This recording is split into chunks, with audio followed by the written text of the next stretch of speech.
Hello everyone, this is Shubham from टेडीरा। आज का टॉपिक है कि प्रोडक्ट डिसाइड कैसे किया जाए कोई भी मार्केट प्लेस पर सेल करने के लिए अमेजोन फ्लिपकार्ट पे। तो आपको क्या स्टेप्स देखनी चाहिए। स्टेप्स से ज़्यादा मैं आपको इंसाइट्स ही दूंगा। क्लियरली मैं एक सेंटेंस वाली बात करूँगा। रोड मैप वैसा कुछ नहीं है, तो रोड मैप वगैरह आपको मिल जाएंगे बाकी। तो सबसे पहला होता है मार्केट रिसर्च करना है कि मार्केट में कौन सी प्राइस पे क्या प्रोडक्ट सेल हो रहा है। ये सब आप इजीली अमेजोन या फ्लिपकार्ट के, समझो आपने कोई प्रोडक्ट डिसाइड किया कि आपको बॉटल सेल करनी है, तो आप जाके देखिए कौन से ब्रांड्स उसमें ऑलरेडी काम कर रहे हैं, उनके रेटिंग्स कितने हैं, उनके कस्टमर के रिव्यूज़ कैसे हैं। आपने जो भी प्रोडक्ट डिसाइड किया उसमें आप ये भी देखिए कि अगर कोई चीज़ सेल भी हो रही है उसके बाद उसका रिव्यू कैसा है। कुछ कुछ चीज़ें सेल होती है लेकिन कस्टमर सेटिस्फाइड नहीं रहता है, तो अगर आप उस गैप को फिल कर सकते हैं तो आप वो देखिए। मार्केट रिसर्च में आप रिव्यूज चेक कीजिए लोगों के कैसे है क्या है। अगर रिव्यूज अच्छे है तो आप उसमें भी जा सकते हैं। 2000-4000 रिव्यूज है तो आप देख सकते हैं उसमें सेल करने के लिए। उसके बाद देखिए कि एड्स कौन सी चालू है इंस्टाग्राम पे, मेटा पे। जो भी एड्स दिखते हैं, एड्स आती है उनको इंटरेस्टेड मतलब ऑप्शन आता है इंस्टाग्राम में कॉर्नर में। इंटरेस्टेड पे क्लिक किया तो आपको बहुत सारी एड्स दिखेंगी। उसमें आप समझ सकते हैं कि मार्केट में डिमांड क्या चालू है और प्रोडक्ट्स कौन से लोग ले रहे हैं। उसके बाद आता है कंपटीशन देखना। मतलब सीधी सी बात है, आप किसी किसी चीज में भी जाके उसको तोड़ नहीं सकते। जो ऑलरेडी सेल कर रहा है ना उसको आप नहीं हरा सकते इतनी जल्दी। तो आपको देखना पड़ेगा कि मार्केट में जगह कहाँ पे है। वैसे तो अपने को सोचते सोचते लगता है कि अभी सब जगह खत्म हो गई है, अभी कहीं पे जगह सेल करने के लिए नहीं है, सब ने सब सेल कर दिया, सब ब्रांड बन गए। ऐसा नहीं रहता है। मार्केट टाइम के हिसाब से बदलता है और टाइम के हिसाब से लोगों की ज़रूरतें बदलती है। उस टाइम में आपको समझना पड़ेगा कि हम किस मार्केट प्रोडक्ट मार्केट फिट में हम क्या देख सकते हैं जाके। तो कंपटीशन देखिए कौन से ब्रांड सेल कर रहे हैं, उनका कुछ, अगर उनकी कुछ कमजोरी है तो आप वो फील कर सकते तो वो कीजिए। उसके बाद आता है प्रॉफिट मार्जिन।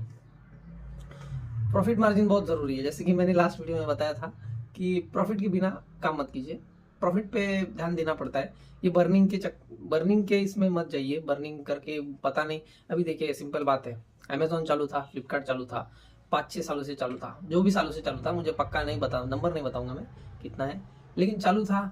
अभी क्विक कॉमर्स आया, ब्लिंकिट आया, इंस्टामार्ट आया, जेप्टो आया। अभी क्या हो गया, 7-7 8-8 दिन की डिलीवरी हो गई 10 मिनट में। तो अभी अमेजोन फ्लिपकार्ट का स्ट्रक्चर बना हुआ था 7 दिन, 5 दिन, 4 दिन के डिलीवरी करने के हिसाब से। अभी ये लोगों ने 10 दिन 10 मिनट में कर दिया है। ऊपर से ये लोग प्रॉफिटेबल है, सेलर की साइड से है, कस्टमर की साइड से पता नहीं क्या है क्या नहीं, पर सेलर के जो चार्जेस आते हैं, प्रोडक्ट चार्जेस, उसमें ये लोग प्रॉफिटेबल हो गए। अमेजोन फ्लिपकार्ट अब तक प्रॉफिटेबल नहीं हुए, जैसे बैलेंस शीट में दिखता है। बाकी अंदर की बात तो मुझे भी नहीं पता। तो अभी समझो आपकी ब्लिंकिट अगर कवर कर लिया, ब्लिंकिट ने बहुत कुछ कर लिया वैसे, तो अमेजोन और फ्लिपकार्ट का बहुत मुश्किल हो जाएगा यहाँ पे चलना। तो आपको ये भी देखना पड़ेगा कि मार्जिन है कि नहीं है। लॉजिस्टिक निकलने के बाद, एडवर्टाइजमेंट स्पेंड्स निकलने के बाद आपको 60% 30% तो भी कम से कम बचना चाहिए उसमें से। उसके बाद है सॉल्व द प्रॉब्लम। मतलब प्रॉब्लम सॉल्व करनी है। प्रॉब्लम, अगर लोगों के पास प्रॉब्लम है तो उसको सॉल्व करेंगे तो लॉन्ग टर्म के लिए बिजनेस बनेगा। वरना जो बिक रहा है वो, जो ज़रूरत भी नहीं है जिसकी, और जो बिक रहा है उसको ही हम बेचने जाएंगे तो ऑलरेडी वो लोग कर ही रहे हैं। उसमें उसमें कंपटीशन में जाएंगे। अगर आप कुछ सोचेंगे, कुछ मार्केट फिट, जो फिट मतलब जहाँ जगह है उधर फिट होना जाके। मार्केट फिट का मतलब ये वही है कि भाई कहीं तो भी जगह है उधर जाके फिट होना है और वो गैप को फिल करना है। उसके हिसाब से आपको वो सोचना पड़ेगा कि क्या प्रॉब्लम सॉल्व कर रहे हैं। अगर प्रॉब्लम सॉल्व होता है, लोग रिपीट ऑर्डर करते हैं, और बिजनेस बिजनेस जो है, जो बिजनेस रहता है एक्चुअल में वो रिपीट ऑर्डर्स पे बढ़ता है। एक बार सेल करेंगे ऐड करके बिजनेस नहीं बनता है। फिर से कस्टमर को अगर खरीदवाने के लिए फिर से ऐड करना पड़ रहा है तो वो सस्टेनेबल नहीं रहेगा, क्योंकि सारा पैसा आपका एड्स में ही चला जाता है। तो वो आपको देखना पड़ेगा। उसके बाद है टेस्ट बिफोर सेलिंग। मतलब अभी कोई कोई रहता है, मेरे पास 50 लाख रुपए, मैं ये प्रोडक्ट सेलेक्ट कर लिया, सारा दिमाग में ही चालू रहता है कि भाई अभी मार्केट बहुत अलग रिएक्ट करता है। आपको ये समझना है कि कस्टमर को चाहिए क्या और मार्केट क्या रिएक्ट करेगा, कुछ पता नहीं। आप पूरा स्टॉक एक साथ भर लेते हैं, 50 लाख रुपए है, 10 लाख का भर लेता हूँ, 15 लाख का भर लेता हूँ, और बाद में देखेंगे कैसे सेल करना है, कहीं ना कहीं हो ही जाएगा। लेकिन वो पैसा फंस जाता है, फिर वो कॉन्फिडेंस डाउन हो जाता है, उसमें मज़ा नहीं है। आपको वो सोचना ही पड़ेगा कि 10-15 पीस लेना है, अपलोड करके देखना है, उसके बाद क्या सेल होता है, फिर एक्चुअल में कितना पैसा बच रहा है, पैकिंग में कितना जा रहा है, रिटर्न कितना आ रहा है, एड स्पेंड में कितना। एड स्पेंड ही मत कीजिए मेरे हिसाब से तो शुरुआत में, क्योंकि मार्केट टेस्ट करना है। ऑर्गेनिक जहाँ है, ऑर्गेनिक जहाँ सेल है वहाँ पे बेस्ट प्रॉफिट और बेस्ट प्रॉफिटेबल बिजनेस बनता है। जितना हो सके ऐड को दूर रखिए। ऐड एक दीमक है।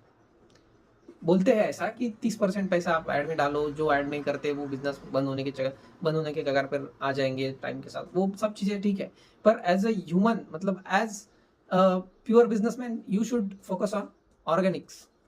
ऑर्गेनिक आपको जितना प्रॉफिट करके देगा वो ऐड नहीं कर सकता है। ऐड कस्टमर को दिखा सकता है अपन, लेकिन कस्टमर के मन में जगह बनाने के लिए आपको उसको कुछ ऐसा, एक बार वो ऑर्डर करने के बाद आपको उसको क्या एक्सपीरियंस देते हैं उसके ऊपर डिपेंड है कि वो फिर से लेगा कि नहीं लेगा। उस पर ज़्यादा काम करेंगे तो ऐड स्पेंड का चक्कर नहीं पड़ेगा। ज़्यादा से ज़्यादा आपको प्रॉफिट ऑर्गेनिक में होता है तो ऑर्गेनिक में ही देखिए, ऐड स्पेंड से दूर रहिए। और प्रोडक्ट का और एक चीज़ है, प्रोडक्ट का साइज जो है वो बहुत छोटा रहना चाहिए। बहुत मतलब कुछ भी छोटा नहीं, पर छोटा साइज से छोटा साइज पकड़िए, जिससे लॉजिस्टिक कम लगे, हैंडलिंग का खर्चा नहीं लगता है। जो काम करने वाले रखने पड़ेंगे एक्स्ट्रा में वो लोग कम ही रहेंगे, तो आपको ज़्यादा काम हो जाएगा। साइज छोटी और प्राइस ज़्यादा, ये हिसाब से अगर प्रोडक्ट सिलेक्ट करेंगे तो अच्छा रहेगा। और एक बात है जो मेरी खुद की सोची हुई है कि प्रोडक्ट की साइजेस कम होनी चाहिए। प्रोडक्ट में ज़्यादा साइजेस नहीं होनी चाहिए। जैसे शर्ट लिया ML XL XXL, तो ऐसा होता है कि S और XL और S साइज और XXL और ऊपर के साइज सेल नहीं होते हैं। ML XL सेल होते हैं। फिर जो बाकी दो साइजेस पड़ी है वो लॉस में है। उस साइजेस का क्या करेंगे? वो तो पक्का लॉस में। वो कब सेल होंगी? जब सेल होंगी तब पैसा निकलेगा, उससे कोई फायदा नहीं पड़ता है।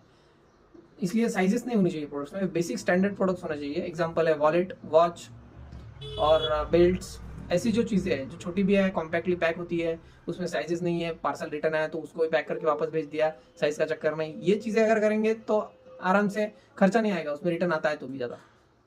ये आपको एक इंसाइट है, ये आप यूज़ कर सकते हैं अच्छे। आज के लिए इतना ही है, बाकी सोच के बताता हूँ मैं आगे आगे जो भी।